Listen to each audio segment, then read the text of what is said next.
একটি শান্ত গ্রামের পার্কে একটি ছোট কমলা রঙের বিড়ালছানা একা বসেছিল।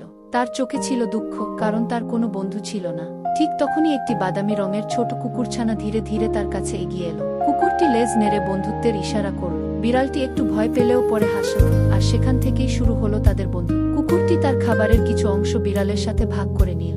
তারা একসাথে গ্রামের ছোট পথে হাঁটতে লাগল, খেলতে লাগল এবং খুব আনন্দের সময় কাটাতে লাগল। হঠাৎ একসময় বিড়ালটি অসাবধানতাবশত একটি কাদামাটির ছোট গর্তে পড়ে সে ভয় পেয়ে গেল।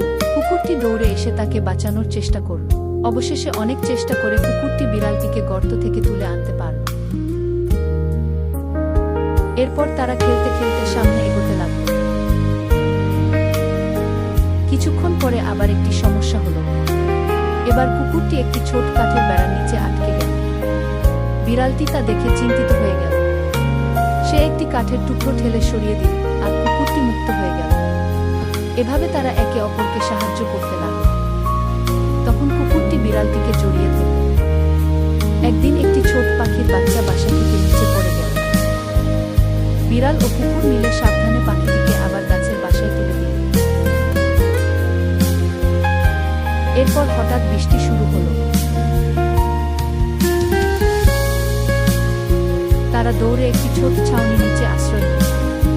বৃষ্টি থামার পরে আকাশে সুন্দর একটি রংধনু দেখা গেল। তখন তারা একটি বল নিয়ে খেলতে লাগলো। শেষে তারা একটি ছোট পাহাড়ের উপর বসে একসাথে সূর্যাস্ত দেখতে লাগল। তাদের মনে তখন একটাই কথা ছিল, সত্যিকারের বন্ধুত্ব মানে হলো সবসময় একে অপরের পাশে থাকা। এবং ভিডিও ভালো লাগলে এই পেজটি সাবস্ক্রাইব করতে ভুলবেন না কিন্তু।